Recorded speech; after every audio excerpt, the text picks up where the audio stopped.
Siguen los horrores en Corea del Norte. Ese es el primer tema esta noche aquí en La Mano Limpia en el programa. En el estudio me acompaña Joseph Hage. Joseph es analista político, director del Instituto Político Americano Libanés. Bienvenido, buenas noches.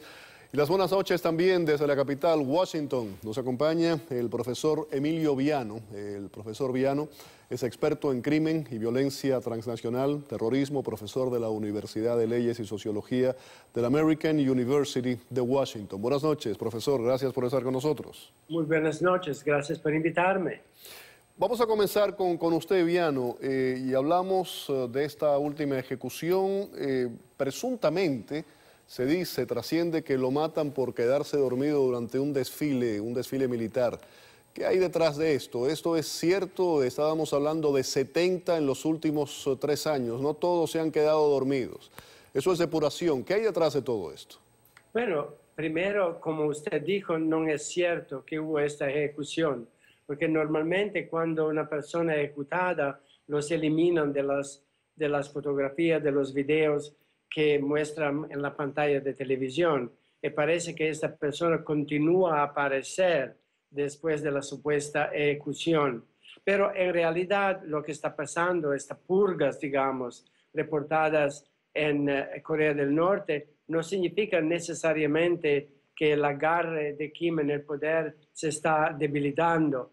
Él es muy joven y no es necesariamente popular entre los militares, que naturalmente son particularmente los más decorados, los más de alto rango, son bastante ancianos, veteranos, así que no es necesariamente popular con ellos, por lo que quiere demostrar que él está en control y que es el jefe. Yo creo que esto es una de las razones más importantes.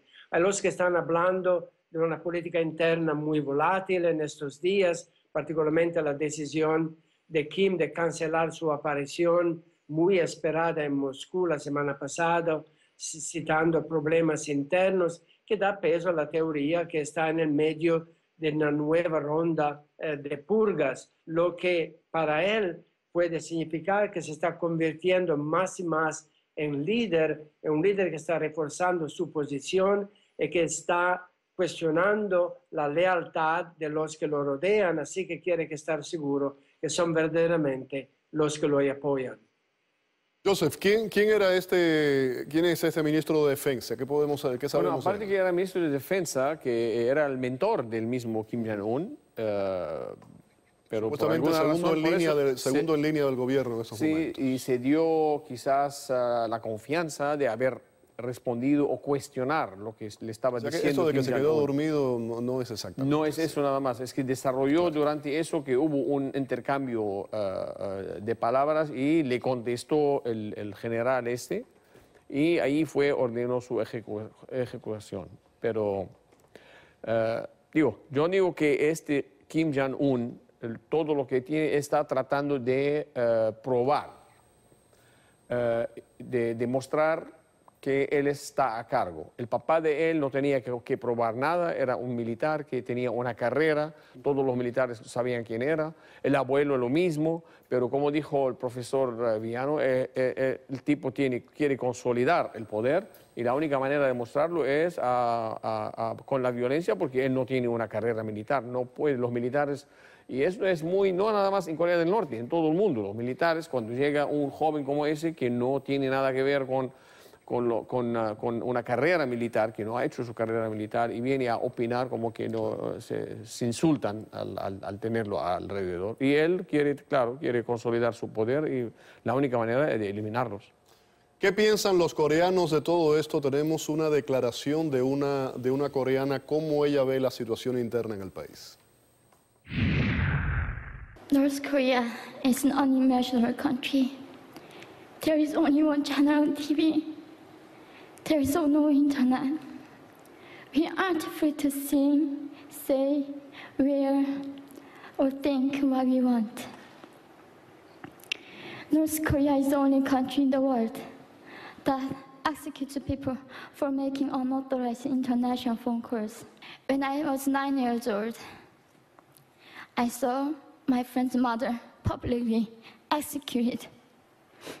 Her crime, watching a Hollywood movie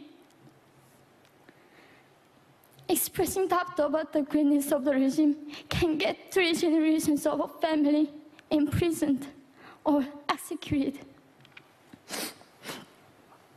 When I was 4 years old, I was warned by my mother not to even whisper.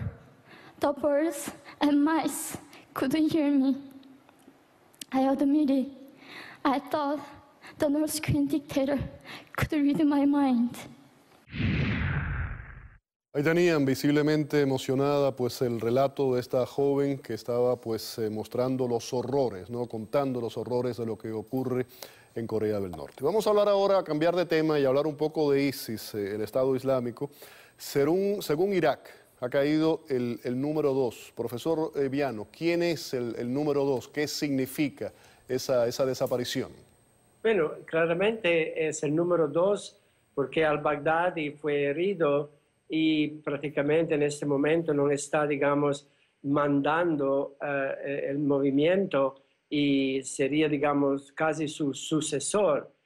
Claramente esto pasó solamente en los últimos días, los últimos 10 días, así que la eliminación de él fue, digamos, bastante veloz. Parece matado durante un bombardeo de una mezquita, y él se había convertido en las últimas semanas en el nuevo hombre fuerte del ejército islamista. Antes, como ya dije, la supuesta convalecencia del califa, del líder de esta organización terrorista, el Baghdadi, y claramente fue alcanzado por un bombardeo de la coalición sobre una mezquita en la provincia de Nínive. Él no tuvo, digamos, la oportunidad de desarrollar su rol de líder. Parece que recién pronunció un discurso en la misma mezquita a donde al-Baghdadi normalmente hablaba para dar aliento a su gente, para impartir sus órdenes y su filosofía. Era un veterano yihadista, tenía una larga historia, una muy buena experiencia militar. Inicialmente se vinculó a la rama iraquí de Al-Qaeda a los tiempos del jordano Abu Musab al-Zarqawi. Fue preso y estuvo en la cárcel en Irak hasta el 2012. De ahí viajó a Siria para unirse al entonces Estados Islámicos de Irak y Levante, posteriormente conocido como el Estado Islámico Daesh, y hasta ahora no había sido situado en los altos consejos de la Shura, que es el órgano decisivo del ejército islámico, y así que parece que fue una promoción muy rápida y también una desaparición muy rápida de él por este bombardeo. Ahí tenían un perfil, Joseph Hage. Vamos a poner nuevamente en pantalla la imagen de esta persona de la que estamos hablando. Podemos agregar, profesor de física, como estaba diciéndonos Joseph, el profesor Viano, estuvo en poder de los Estados Unidos en la década pasada y además fue en un momento uno de los hombres en los que más confiaba Osama Bin Laden, un hombre además inteligente, un hombre astuto. ¿Qué significa esta baja para ISIS? Mira, siempre una baja significa una pérdida para el Estado Islámico, cualquier baja. Lo que pasa es que Estados Unidos todavía no confirmó la baja, porque no tienen confirmación ni de ADN ni de testigos. Están tomando... Es una información de Irak. De Irak, del gobierno iraquí. Y como que el gobierno de Estados Unidos no toma eso así, tal cual. Quieren comprobante, como hubo comprobante de que fue herido al-Baghdadi hasta que confirmaron de que, con testigos que sí. Pero todas las bajas son buenas, pero lo que a mí no quiero festejar mucho, porque una baja, 2 bajas a este nivel, hay más. Ya no sabemos de que el Estado Islámico tiene un ejército de 100.000, quizás tiene 1.000 personas que son capaces de manejar o que son tan educados de una manera que puedan manejar y manipular toda una organización en el ramo a donde están ahora y en la zona a donde están ahora. Así que, pero eso no, lo que quiere decir también para ISIS es que todos los otros que están en línea o en el Consejo del Shura, que ellos lo llaman, todos van a tener mucho cuidado ahora y se van a cuidar más. A proteger más. Pero lo que sí se confirma que fue asesinado con una bomba en la mezquita, eso me confirma a mí que ya tiene inteligencia en el terreno el gobierno iraquí reportando dentro de la organización. Eso es un buen paso. Emilio Villano, nuevamente, y seguimos con ISIS, otro tema. Está pidiendo 23 millones de dólares por la liberación de cientos de rehenes cristianos. ¿Cómo se debe enfrentar esta situación? Se habla de la vida de cientos de personas. Ahora, ¿cómo debe enfrentarse ese tipo de chantaje? Bueno, primero nos dice que ISIS necesita dinero. Quiere obtener dinero en esta manera. Es una de las maneras típicas de ese tipo de movimiento de crimen organizado, también por lo general, de recaudar fondos. Secuestros, que son tristemente muy comunes en muchos países, mismo vecinos aquí a los Estados Unidos.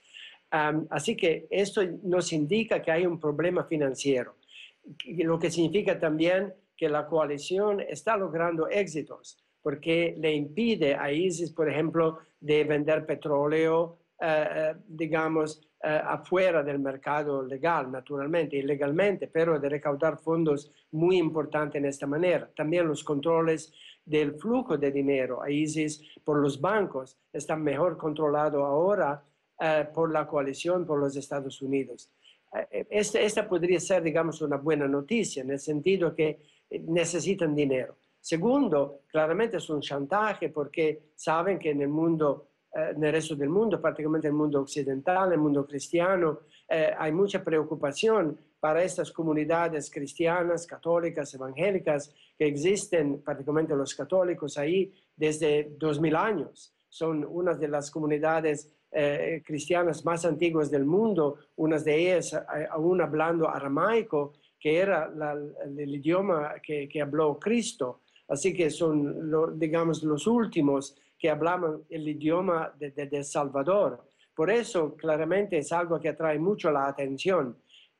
Es siempre también un desafío para la política, particularmente de los Estados Unidos, que dice que no negocia con terroristas, no paga para la liberación de rehenes, no se intromete y prohíbe mismo a las familias de los rehenes de negociar con los terroristas o secuestradores para pagar para su liberación. Ahí lo vimos recién, críticas también a la política estadounidense en este sentido, que tal vez se debería, digamos, reformular.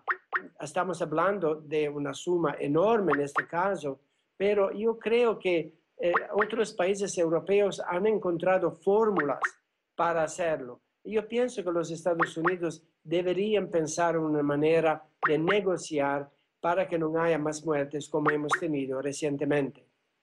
Termino contigo, Joseph, y un poco la misma pregunta. ¿Coincides? Ahí Estados Unidos piensa y ha actuado hasta el momento, como decía el profesor Villano. Europa es diferente. Lo comentábamos tú y yo en comerciales. Sí. Inglaterra, Francia, todos tienen posiciones. Los europeos en general a tienen un momento dado, diferentes. ellos sí pagaban para salvar a rehenes. El dilema que tenemos acá, de que están las niñas o las mujeres, ellos reclaman 100 o 200 y quizás hay más. Claro.